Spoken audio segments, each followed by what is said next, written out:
你可曾听说过雪山悬崖，曾让人魂绕梦牵？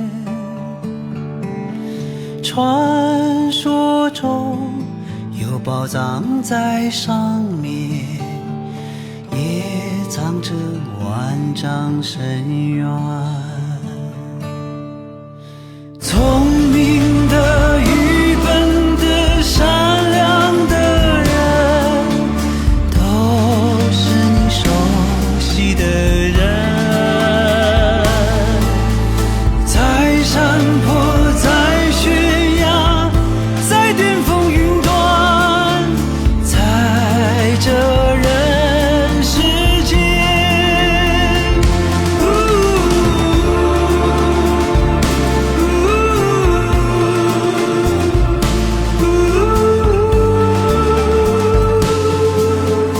让雪花纷纷扬扬。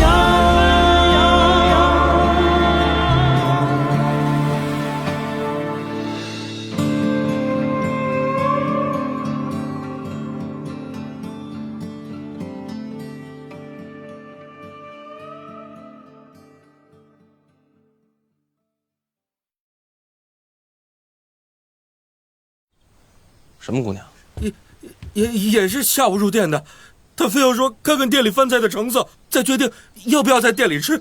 我就把你们的餐盒端过去给他瞧了瞧，其他什么都没做。为什么偏选我们的饭菜？住得近，就住对门。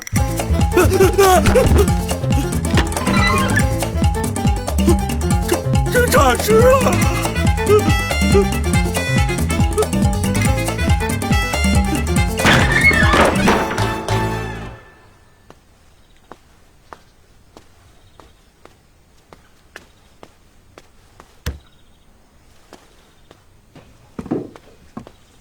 大人，没有任何蛛丝马迹啊！我刚问了小二，那姑娘走了，是司礼里吗？不能确定。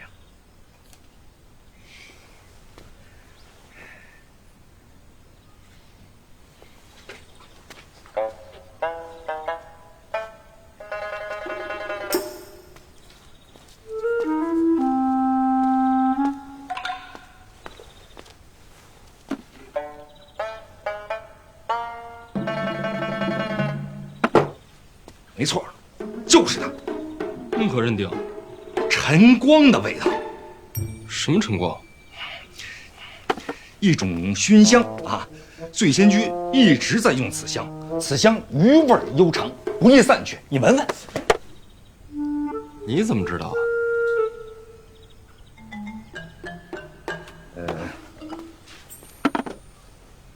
追踪之术啊，香味识别，这是追踪的基础啊。我是问你怎么会知道醉仙居用的什么香啊？不瞒大人说，醉仙居呢，王某也去过，但只是听曲啊，别的什么都没干。把持得住？哎呀，实在太贵，王某不舍得花那银钱。再说我也不敢。哎，大人，大人，此事可不能让我夫人知道，不然王某的小命儿……行了，既然香味确认无误，应该就是司礼里。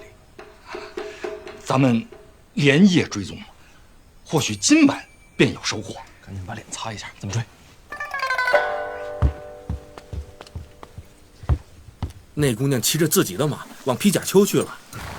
东去儋州港有2条路可选，一是披甲丘，2是潮梦河。你怎知他去向？他自己问的路，我还劝他天快黑了，披甲丘山贼横行，莫走夜路，可是他却偏偏不听。多谢。走吧。走。哎，大人稍等。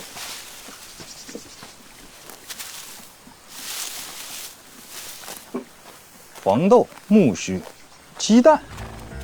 大人，他的马吃的可是上等的精饲料。披甲丘一带多是平原小丘，利于马行。咱要是想尽快的追上他，最好也有坐骑。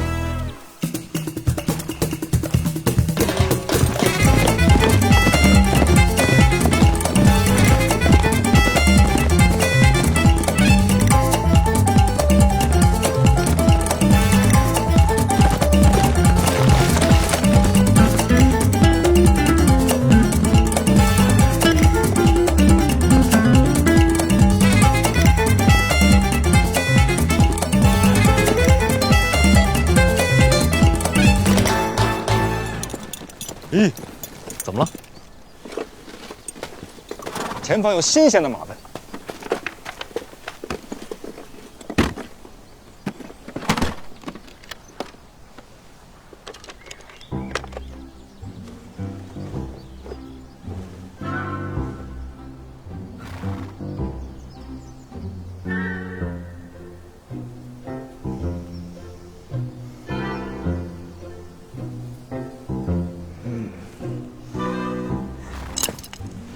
大人，没错，这便是那客栈中的精饲料，方向没错，司令里应该就在前方。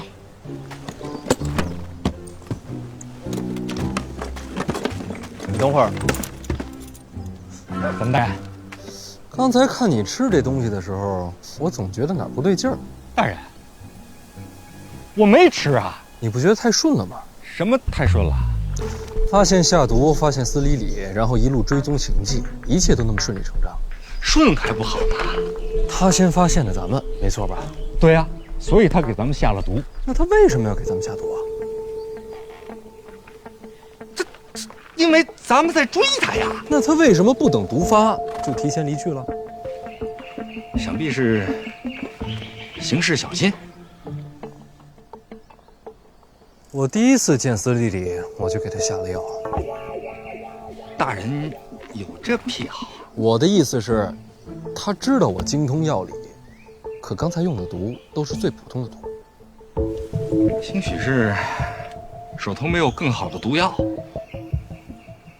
我要是他，与其下毒，不如偷偷溜走。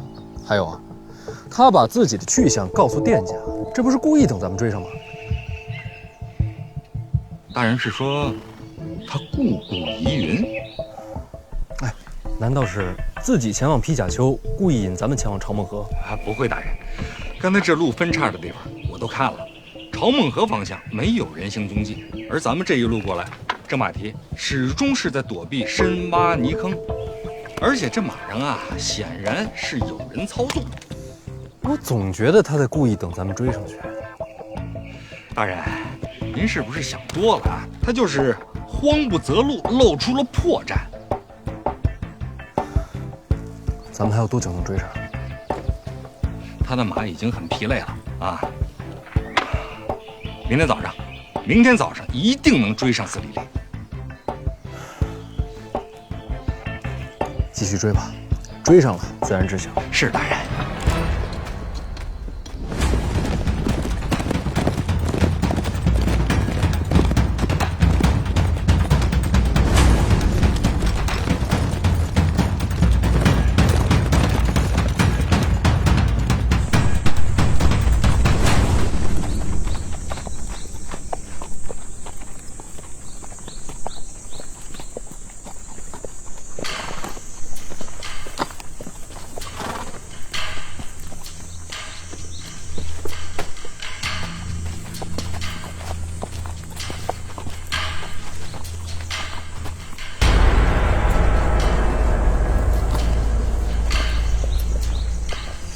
司理里，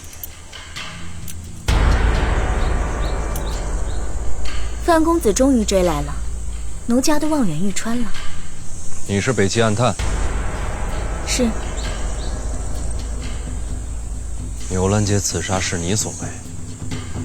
我与公子情投意合，为何要杀你？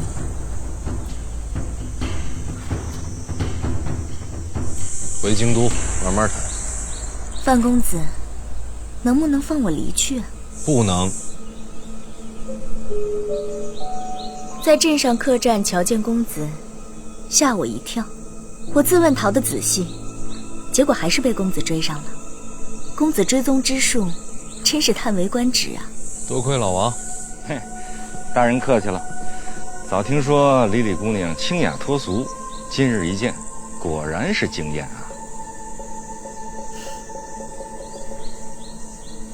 知道我为什么下毒引你前来吗？果然是故意的。因为我担心，就算再逃，也是躲不过去的。所以就在这里束手就擒了。若是如此，当初在客栈就该放弃。我何必多跑一晚呢？山贼？什么山贼？公子果然聪慧啊！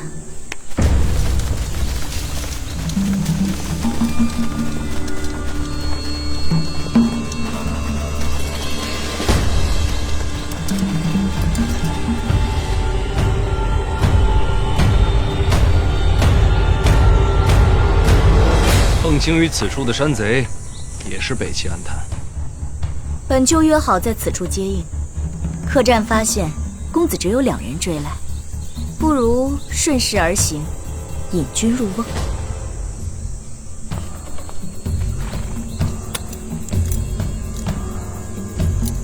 公子保重，奴家先行一步。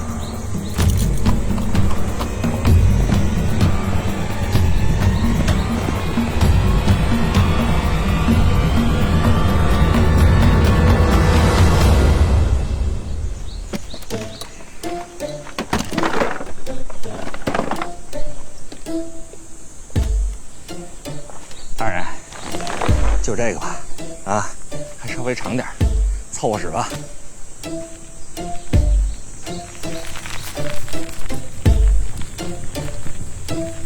对方都是6品上啊，咱找机会遁去，围上。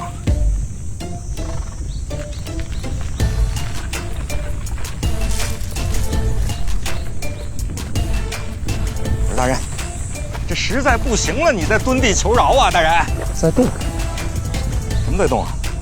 石头在动。大人，这都什么时候了，您就别蹲着看石头了，大人。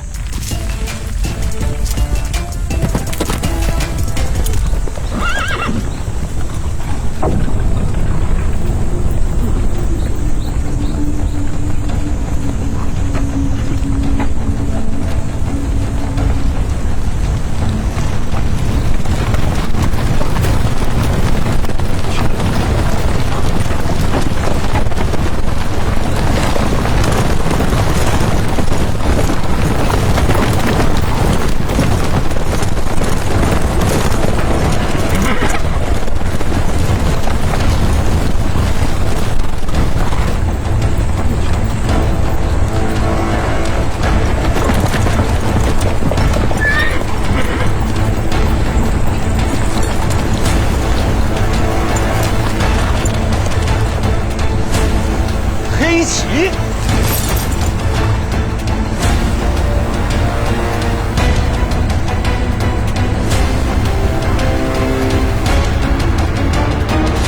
在东边出现黑旗的踪迹，刚传来密报，院长不是回乡了吗？怎么会突然调动黑旗？去查查看。是。一处的职责是监管京都之内，京都外的事儿，朱大人就不必费心了。你就不想知道黑旗为什么突然被调动？黑旗是直属院长第1强军，他们的行踪，我等无权过问。可院长已经回乡了，黑旗为什么会突然被调动？院长要做的事，与你我无关。严若海，你是不是知道什么？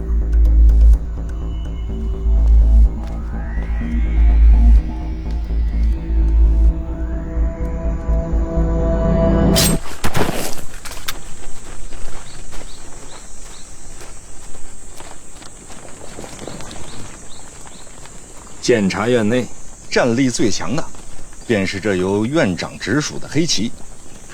这都是陛下特许，专门保护院长的最强骑兵。院长不是返乡了吗？黑旗怎么会在此处？黑旗出现，那院长应该也不远了。我倒是想见见，控制监察院这恐怖巨兽的到底是什么样的人物。院长没来。影子大人，京都的事院长已经知道，他给你传话。我？他让你放手去做，便算是天塌了，他也会再把他顶回去。院长认识我？话就这些。院长什么时候回京？在你最需要他的时候，他自然会在。虽说监察院6处负责暗杀，但是院内公认也是最可怕的刺客，便是这位影子大人。他常年跟随院长左右，但是没有人见过他的相貌，也没人知道他的姓名。所以说，他有可能是我们身边任何一个人。正是。千骑横扫，所有的诡计妙策都变成笑谈，这才是真正的强大。你到底是什么人？陈萍萍居然愿意为你调动黑旗。说起来你可能不信，这名字我第一次听说。陈萍萍是院长名字？哎，不可直呼其名。萍萍是哪2个字？浮萍的萍，有些秀气。不是不可直呼吗？你就不要直呼了吗？这个名字曾经横扫天下，成为诸国噩梦。监察院陈萍萍是公认的暗夜之王，万恶之源。回去路上，咱们慢慢谈。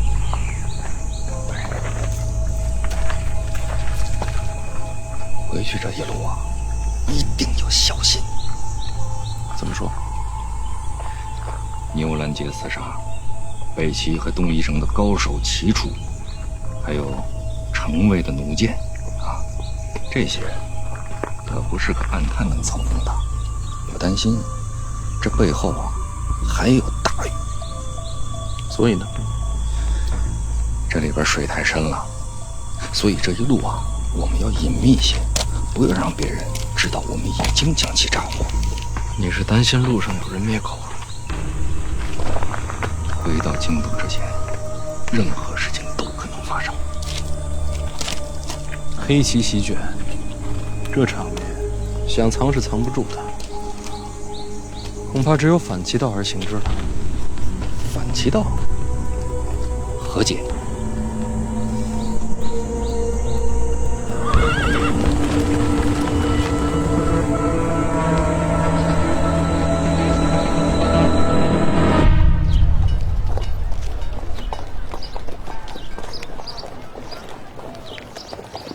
儋州范闲千里追行，押送北齐暗探司礼礼归京。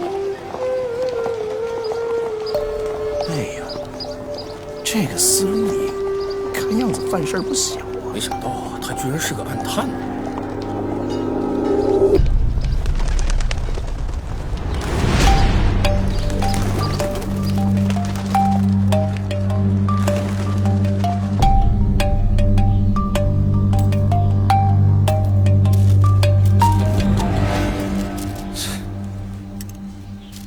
范闲好大的阵势！这北齐暗探这事可抓不可说。这范闲虽然直白，却也聪慧。这件事知道的人越多，他们归京一路就越安全。谁要这时候对他们下手，那便是自认心中有愧。常理是如此。莫非还有其他的？若人要是疯了，可不还这一些。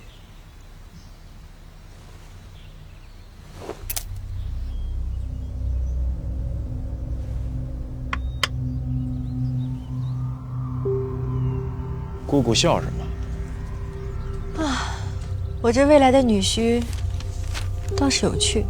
司礼礼现在是烫手的山芋，此时大张旗鼓进京，倒也算有极致。不如将他杀了吧。杀了？以他的速度，明日方能回京。若派杀手将他诛杀在城外，那婉儿就不必嫁了。内库财权也不用易主，多好的机会！司礼礼有北齐暗探的嫌疑在，若此时我们动手，不免有杀人灭口的嫌疑啊！岂不是更有趣吗？姑姑，此时绝非杀人时机。真不杀呀？如你这般做，置我于何地呀？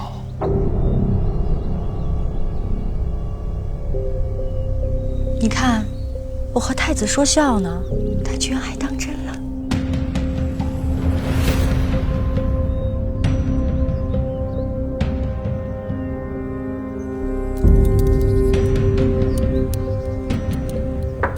等着，大人。这么一会儿，这是第3波人了。要不咱俩猜猜，这是哪边的人？是城卫的人。也是要把他调走？是，我已经用监察院的名义把人给顶回去了。城卫、京都府衙、刑部，这些人都想要你。毕竟是活生生的北齐暗探，一旦在你身上，谁要是套出了新的情报，那就是立了大功一件。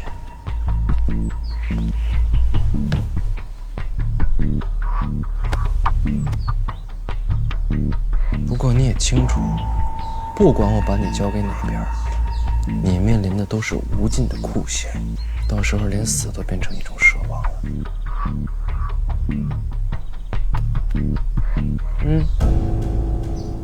心跳还是快了，紧张了。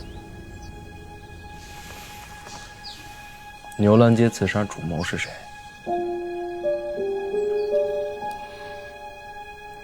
为什么一定要有主谋？为什么就不能我布局杀你？你没道理杀我。难不成我真对范公子情根深重了？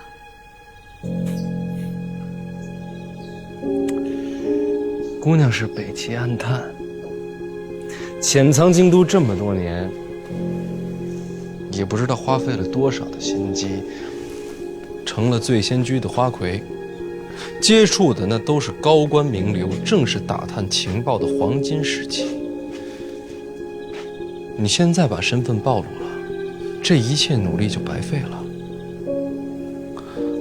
你付出这么多的代价，你要是杀太子、杀皇帝、杀宰相，那都说得通。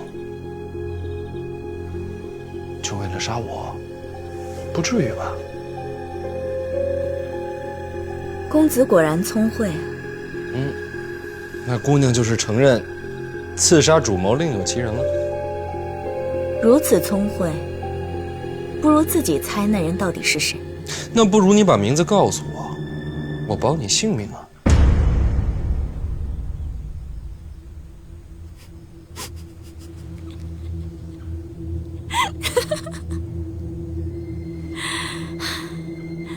范公子，你自己都说了，各部都想审我，你凭什么保我性命？明日进京，你终究是要把我交出去的。说与不说，有什么区别？你是监察院的犯人，我不用把你交出去。公子若真在监察院举足轻重，又怎会孤身一人来追我？什么话？我不是人呐！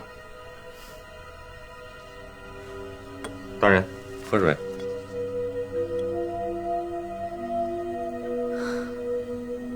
我不把杀你那人的名字挑明，那人或许还能救我脱难。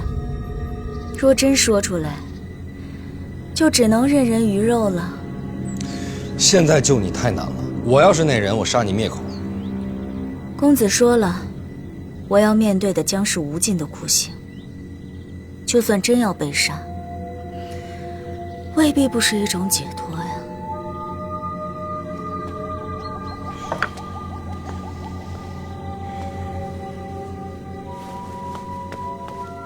那要不然你悄悄把名字告诉我，我悄悄把你放了。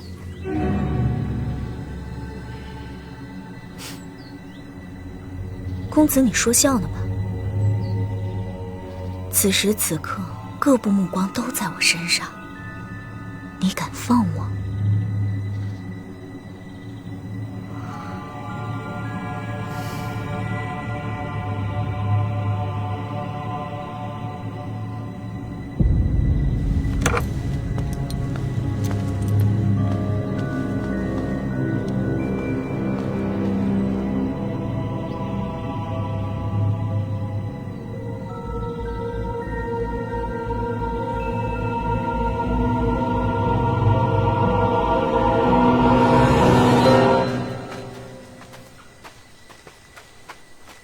大人，我还是回去看着他吧。不必，这院子恐怕早已被各部探子围住了，跑不掉的。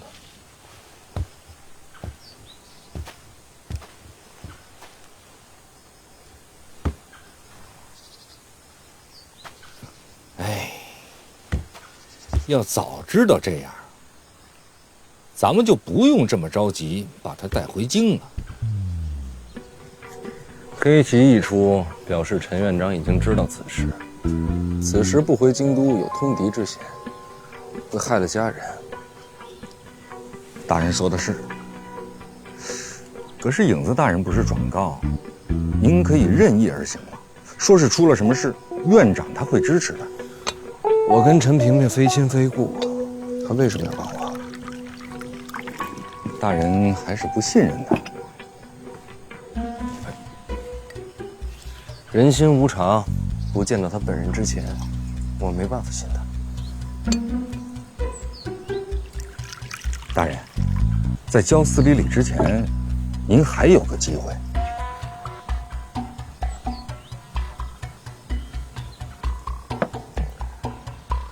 你是想说私刑吧？对呀，您看，现在司礼还在您的掌控之中，如果您对他用以私刑，这一夜折磨，他兴许就说出真凶了。对一个弱女子动刑很容易，但人若没了底线，跟野兽有什么区别？大人说的是啊，那咱们就只能等回京之后，再看看有没有其他的机会了。王启年，刚才我要是选择动私刑的话，你是否就会弃我而去？大人若是无了底线啊，那我那每月的150两银子不就没保障了吗？50两啊！大人放心啊，只要这50两银子不断，王启年就始终是您的门下之客。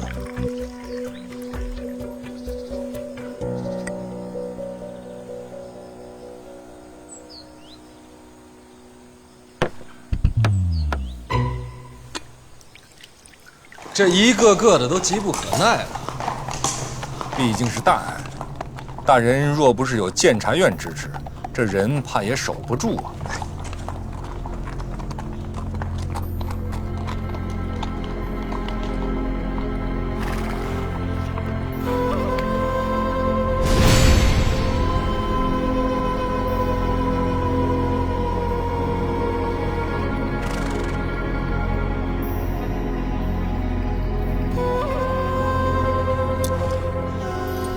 司礼是我监察院人犯，各位大人，烦请让路啊！范公子，若真是监察院要抓人犯，我们无话可说，但还请把监察院的提人公文与我们一看。公文回头再补，这就不合规矩了吧？公文在此。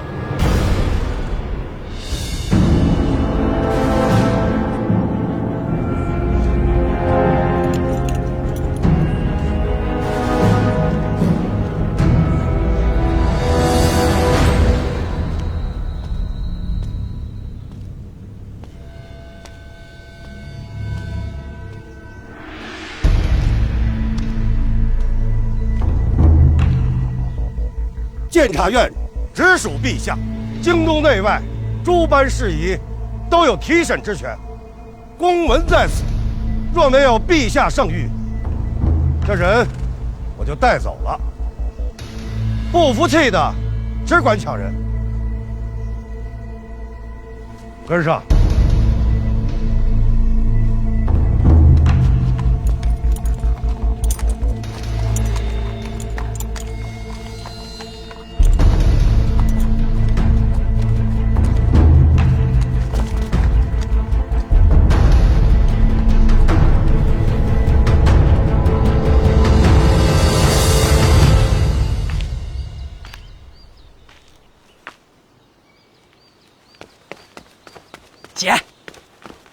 姐，范闲回城了。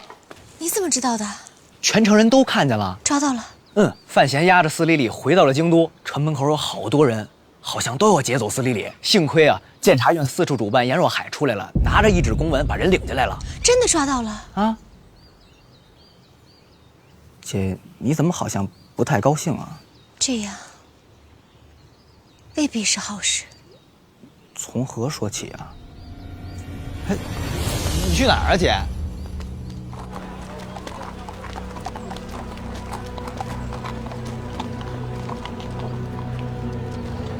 你还跟着我做什么？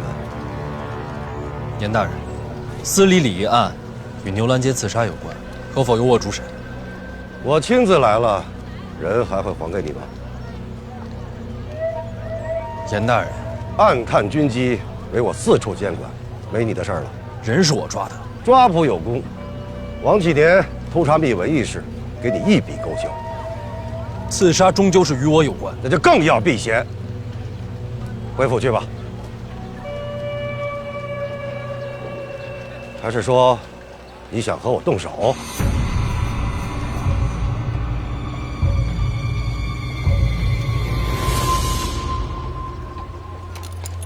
范公子不是要救我吗？你的手段呢？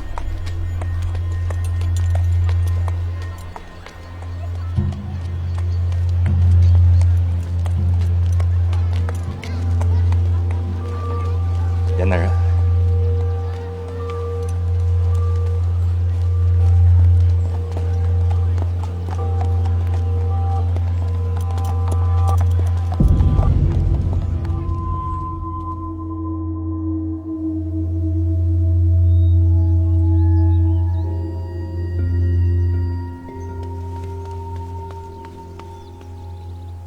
禀殿下，户部侍郎范建之女范若若求见。她怎么会来找我呀？小奴问了，范若若不愿告知。什么章程？让她进来。是。大人，大人，哎，大人。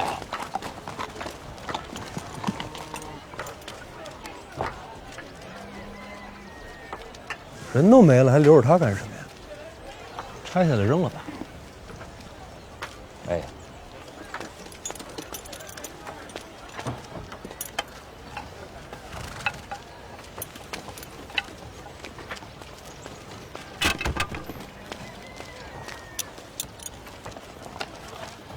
大人莫恼啊！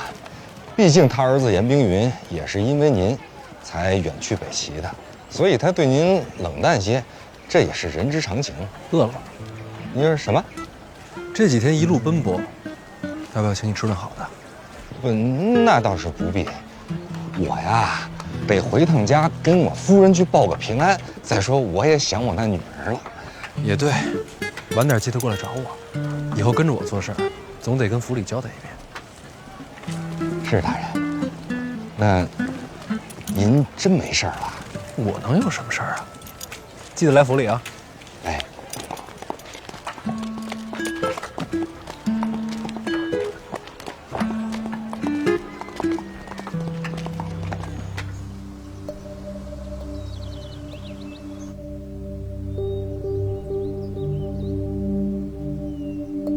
坊间传闻，范若若是京都第一才女。若若小姐，受之有愧。找我何事啊？请殿下禀退左右。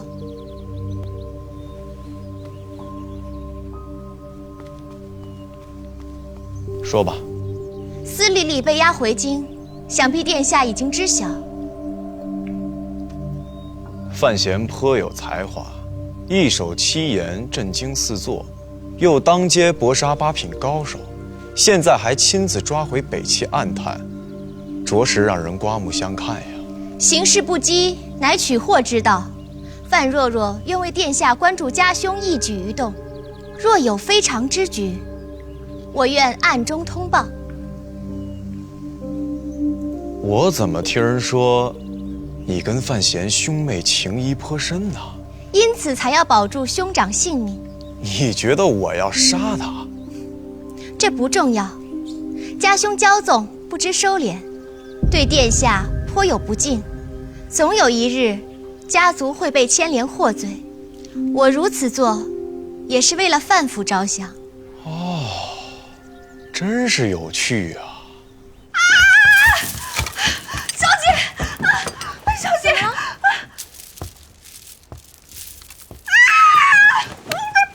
嘘，冷静。他不是那神医吗？他是神医，也是范闲。我有话要跟他说，你先出去，把门带上啊！出去。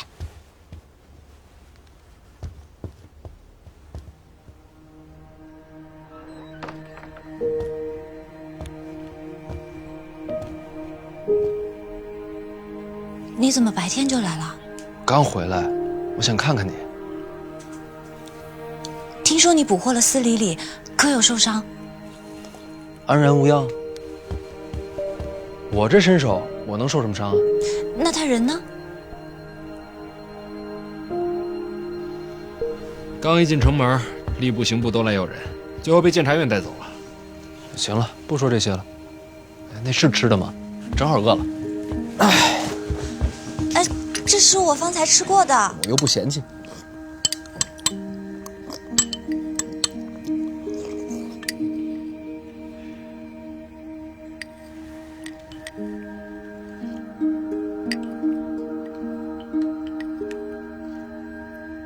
你不会就此罢休的。滕子京的死，你放不下。先别说话，我想就这样安安静静在你身边坐一会儿。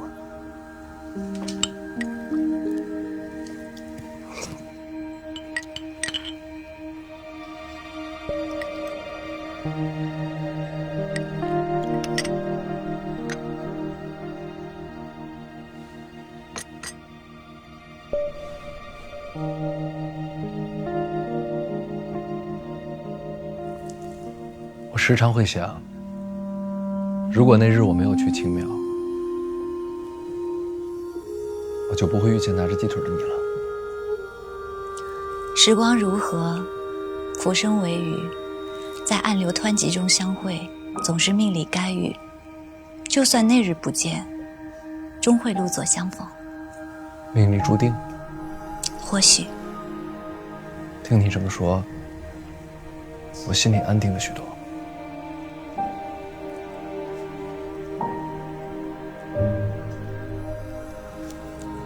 你可以去找叶灵儿。叶灵儿，我找她干什么？她曾去过醉仙居。她为何要去醉仙居？那日她知道你是范闲之后，便要去醉仙居探探你和司礼礼是否有瓜葛。后来就传来了落水被救的消息，之后她就再也没有见过我。我想那日，或许她看见了什么。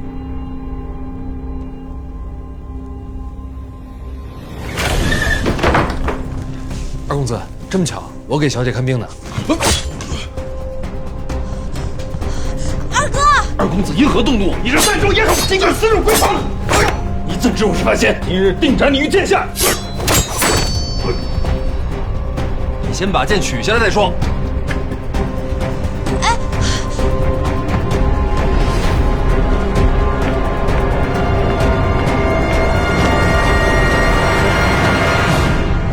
二哥，我们未及于乱。此事若被人知道，名声尽毁。毕竟我与他有婚约在先啊。绝不能嫁给此人。二哥为何对范闲如此痛恨？此人阴险狡诈，竟然假扮医师与你相会。他若真对你好，难道不该想想你的清明吗？又怎么会做出这种事情？如此恶徒，绝非良配。他不是你说的那种人，只是他的想法与常人有些不同。傻丫头，二哥也是男人，你会被他骗，我可不会。从今日起，我会调府内护卫来此。那范闲若再敢来，定让他乱箭穿身而亡。何至于此？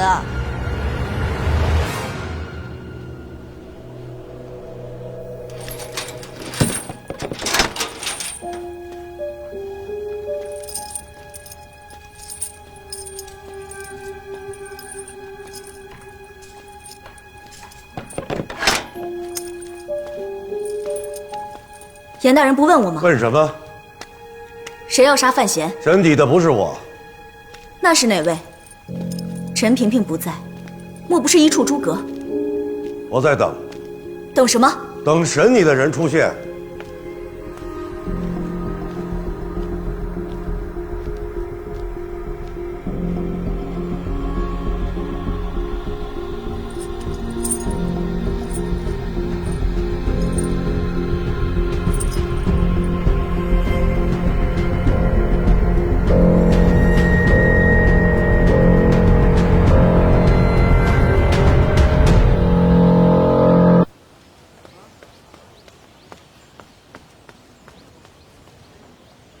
公子何事？我是范闲，找你们家小姐叶灵儿。公子稍等。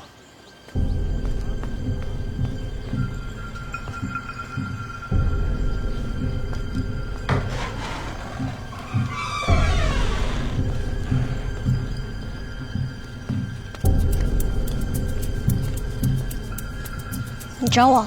听说你前几日在流金河落水，问这做什么？婉儿跟我说，你是去醉仙居探查司礼礼。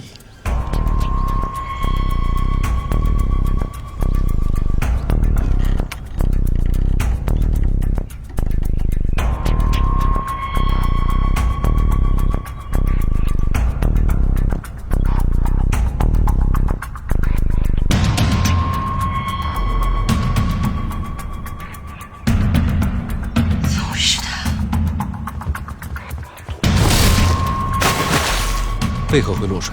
那天在船上，你见到了什么？我什么都没见到。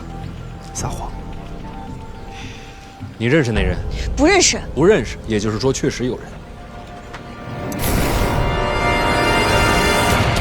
别问了。你是京都守备之女，但你依然不敢说出对方身份，可见你见到的人一定位高权重。